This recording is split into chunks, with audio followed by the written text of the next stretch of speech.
Hey everyone, today we're taking a look at the Vermin Unkval Eliminator from Sexy Ice 2019.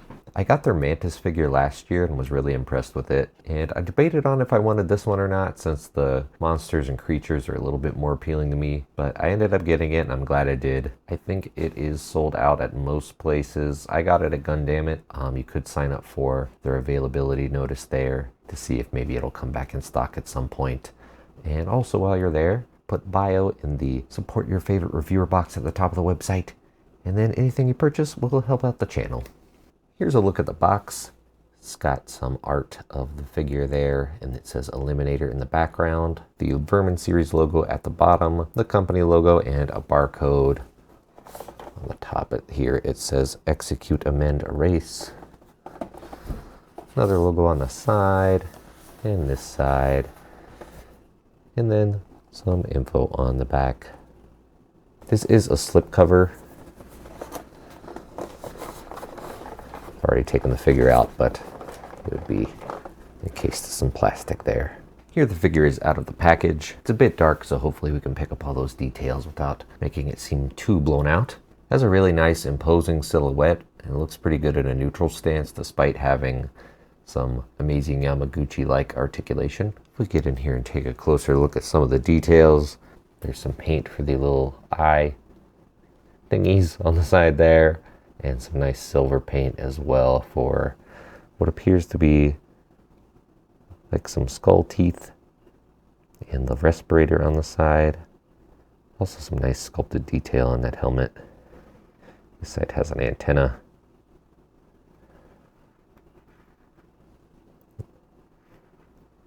There's these canister thingies on the back here, and the tops will actually come out. If you got the 3-pack, this would be where you could plug in some other accessories there. But I just got the single one. There's a bit of a wash in these little recessed areas back here. I was a little worried that this figure would be a little bland and dark, since in the promo shots it looked like it was maybe primarily black, but we can see here there are a lot of different shades of gray and black and silver. So it looks really nice and has some decent variation. This kind of brass colored tubing is painted very well. It's got a nice sculpt on the neck and all this chest paneling. A hit of orange for accent there, and some manner of logo.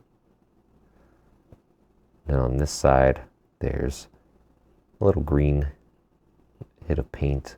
It did say in the instruction booklet that this paint here is UV reactive. I don't have a UV light to test that though. Also down at the torso, very nicely sculpted and painted. All the paint's super clean. It's very shiny metallic. On the shoulder pad, it's a very tiny Unkval logo there. That's done really well. And the shoulder pads hide the joints. We'll see a bit more of that in the articulation, but you can see that kind of Revoltech style joint there, but the shoulder pad does a really good job at hiding that, and you can adjust that.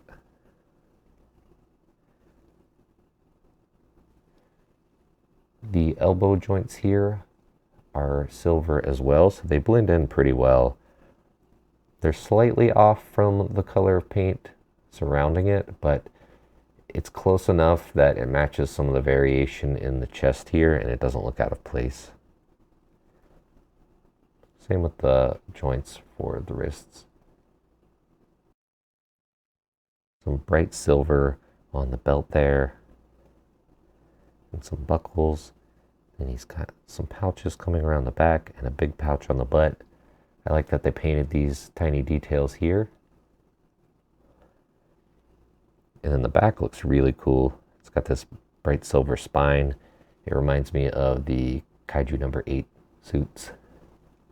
And then some more of this kind of brass detailing here, and gunmetal and dark grays and things.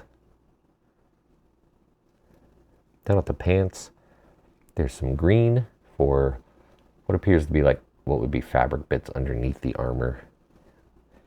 Then on top of that, more of the darker blacks and gunmetals. The little buckles on these straps are painted. I like that a lot. And tiny sculpted details throughout. More buckles on the back here and little recessed areas. The joints for the knees are similar to the elbows, where the color's slightly different from the surrounding areas. You can see it's a little bit darker, but it doesn't stand out too much, and I think it blends in pretty well overall. A couple more sculpted details on the calf there. And then down here at the boots, more buckles that are painted. And a little bit of sculpt on the bottom of the feet. So for the aesthetics, I think he looks great. I might like the other helmet a little bit more. Let's go ahead and take a look at that. Here's the alternate head that I believe said it was a pre-order bonus, but I don't really know how their pre-order bonuses work because the Mantis figure also had a pre-order bonus and I didn't pre-order that one and still got it. It was like a tendril that came out of the eye. So I don't know if they do more waves later on or if they restock or how that works really. So it's possible this will be released again in the future without this head. This kind of appears like this front visor piece has lifted up onto the top here. It's the same sculpt coming up here, but there are little spikies coming out of the eye holes. And then underneath this more skull-like mask. And the paint for this one eye here is supposed to be UV reactive as well. I think this helmet looks cooler up close. Maybe at a distance this one is a little more appealing because it has the bright orange paint. Both are very good though. And if you got the 3-pack, you could vary them up a bit. So I like that a lot. For the other accessories, these fist hands will come on him in the package, but he'll also come with a pair of pointing hands, open, grabbing, or style posed hands. And all these hands have some detailing on the back of the gloves that looks really nice, like some knuckle armor. Trigger finger hands that can be used to hold the gun. We'll also have a gripping hand. I'll show those in a moment, but you can use the trigger finger hand to hold this handle on the side of the gun or the gripping hand for that. And the gun looks very nice as well, if I can get it out of his hand. In that similar dark metallic gunmetal, and then some brighter silver parts for the barrel and whatever this part is. And then a little white accent here, and there is the handle on one side. And a pair of gripping hands that can be used to hold a number of accessories. First we have the neurotoxin dagger here. It's painted very nicely with some red airbrushing on the end there, and then some bright silver for the rest of the blade. There's a little hole in the middle there, and it slides into the hand easily, and there's a little bit more detailing on the grip. The thumb is sculpted to the fingers, so if you want it to hold other accessories that don't come with it, you might have to modify it and cut the thumb. Then he'll come with this large hammer. It has a spike on one side, and the hammer at the top there.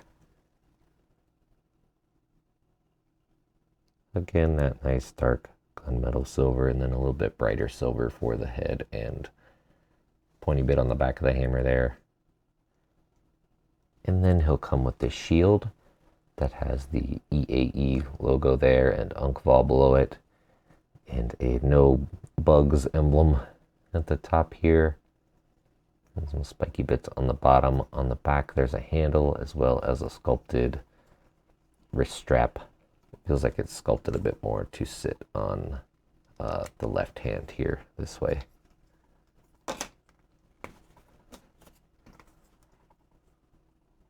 So we'll pop the hand on there and then peg it onto the wrist. And that fits around the arm well. Oop. And he's got the spikies he can punch with or block with his little shield. It's not the biggest shield, but it does look pretty cool, especially when posed up with one of the other weapons. He'll also come with a couple of extra wrist joints. And finally, he'll come with a display stand that has this hexagonal base and has the Vermin logo there in a glossy black, and the rest of this is flat black. That's pretty nice. So a pretty good spread of accessories. Now we'll take a look at the articulation. At the head, there is a double ball peg. And with that, you can't get him looking up very much. A little bit if you situate the back of the helmet here underneath the collar. But if it's over the collar, it doesn't really go up any just because there's clashing between those two parts. You can look down just a smidge on that head joint, and then there's some side-to-side tilt and rotation, of course.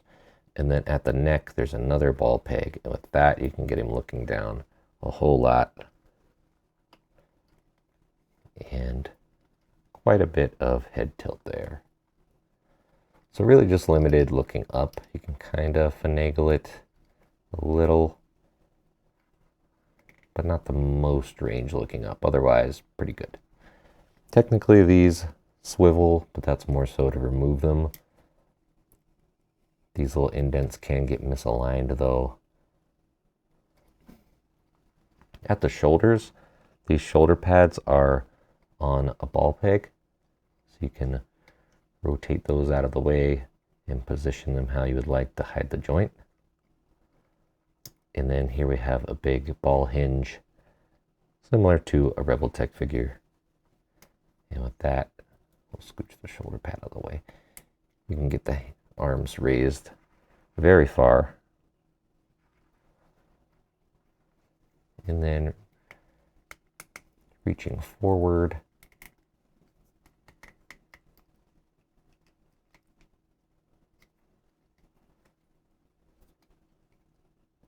Pretty good range there. With the swivel at the bicep, you can get these hands crossed in the front, so you'll be able to hold the weapons with two hands if you want, with no problems there. And it still looks pretty decent from the back, even though you can see the joints. The colors still work together, and I don't think it looks too out of place. There's a little bit of sculpting on the joint there, I'm noticing now.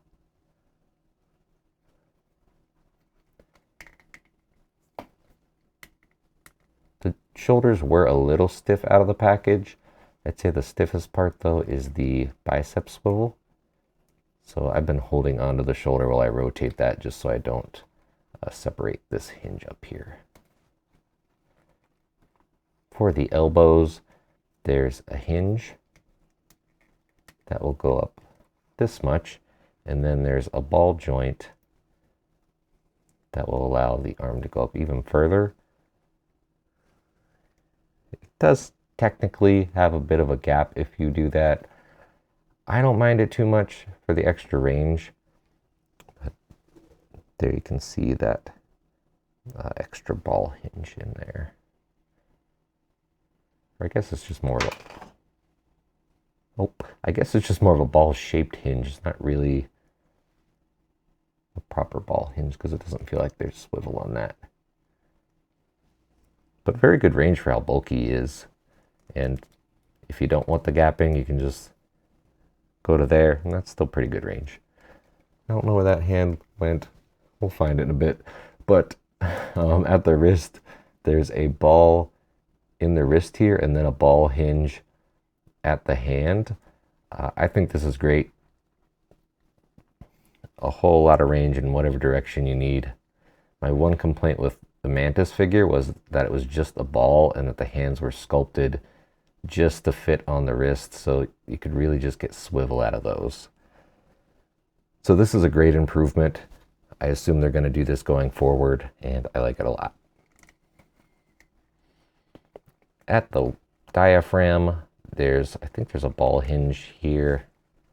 It feels like just a single ball hinge, but I guess it could be a double. And then, a ball peg, and then another ball peg at the waist. At the diaphragm though, that'll go back very far, and it's sculpted throughout and looks really nice. You get virtually no gapping, just a tiny bit at the top there if you go back all the way, but it's not even noticeable. And then going forward, same thing back here. This is sculpted throughout and has that nice shiny paint, and it doesn't feel like it's rubbing at all, so I don't think there's going to be any issues with it rubbing the paint off there. And then with the waist, you can go back pretty much till his back touches this little butt pack there, and then forward until the chest touches the waist here. So pretty much all the range you would want. If we move the neck forward as well, you can get him completely hunched over.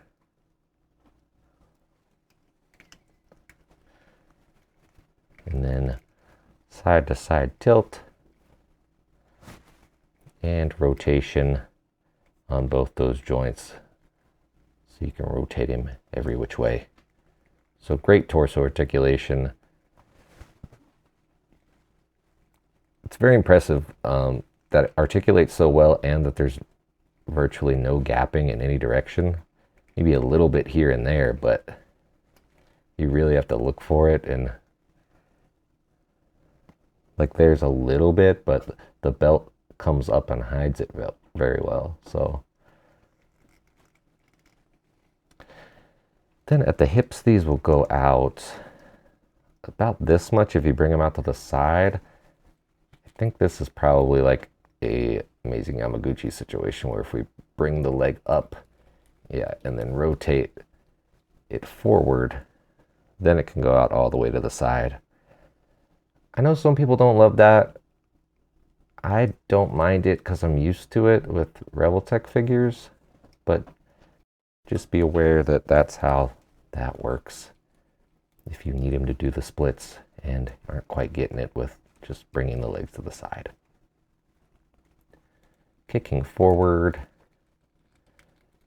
comes out a little bit at an angle, and he'll kick forward about that much and back this much, also back at an angle. You can probably finagle it a little bit since the joint's a little tricky, I guess. There is, of course, the thigh swivel, and that's on a ball joint, so you can waggle that around however you need. Double jointed knees. That will get this much range. And then there's a hinge in the shin. So with that, even more range so he can kick his butt. And it looks really nice. The knee's very well sculpted. Looks a lot better than an Amazing Yamaguchi knee, that's for sure. And then the shin can hinge forward as well quite a bit to get this like hyperextended broken shin look. Then at the ankles, these will go forward this much, back this much, and there is an ankle rocker that gets very good range. And a toe hinge that's pretty stiff, so I think it'll be useful. The ankles maybe a smidge loose, but not too bad. So overall, I'm very impressed with the articulation. I think he's going to pose really well. I love that they updated the wrists from Mantis. And I'm most impressed by this torso, that it can get so much range with no gaps. And with all that range, you can still get him back into a neutral pose pretty easily. I know that's a bit of a concern for Revoltech figures and a common complaint I see. But for the sizing comparisons, this guy's standing at about 6.5 inches to the top of the head. Here he is with their previous figure, Mantis. You can see he's quite a bit taller than her. I think they look good together. There's some nice contrast between the two. I'm really impressed with what Sexy Ice 2019 is putting out so far. I'm really excited for their Manticora figure. I actually did some fan art of that. That's on Instagram if you want to go look at that, I guess. And I'm hoping that figure's a bit taller than the Eliminator here. I think at the very least he's going to be wider, like a big hulking brute of a bug. And then they also have like a dragon looking figure coming out at some point that I think looks really cool. So I'm just really excited for this line. I think they're doing really cool things, and I'm probably going to end up getting all of them just because I've been really impressed by these two so far, and they're a lot of fun. If you want the Manticora figure, I'll put a link down in the description. Here he is with a couple other figures that are figure of the year contenders for me. All three of these figures have been wonderful. The first one here is the Romanki Cowl Algar, and then the Mezco Alistair Gangrene. Algar has been going in and out of stock, it seems. Last I checked, at the time of filming this review, he was in stock. I'll put a link to him in the description below if you want to pick that up. I also have a review if you want to watch that. But all three fantastic figures. Definitely recommend these. Here he is with the 1000 Toys Hellboy and the Noda Wukong. I wouldn't say particularly goes with either of these, but when I get a figure I really like, I just like to see them with some of my other favorite figures. I just think that's fun. Here he is with a couple other creatures, a Savage Crucible Lizard and a NECA Xenomorph. I think this is the AVP Warrior Xenomorph. Correct me if I'm wrong in the comments, and Xenomorph is pretty out of scale with him. You could probably make it work though if you want him fighting a Xenomorph. And then here he is with the Marvel Legends X-Men 97 Nightcrawler and SH Figuarts Naruto. So overall, if you can't already tell, I love this figure. I think it's definitely a figure of the year contender. I would say I definitely recommend it, but I wouldn't pay the aftermarket prices for it. I've been seeing it go for a lot, like $400 or something crazy like that. Don't pay that much for it.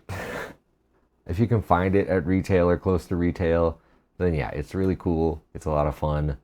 I think it's got a design that can fit in with a lot of different displays. Sci-fi stuff, futuristic stuff, but also with monsters or even military things like G.I. Joe and whatnot.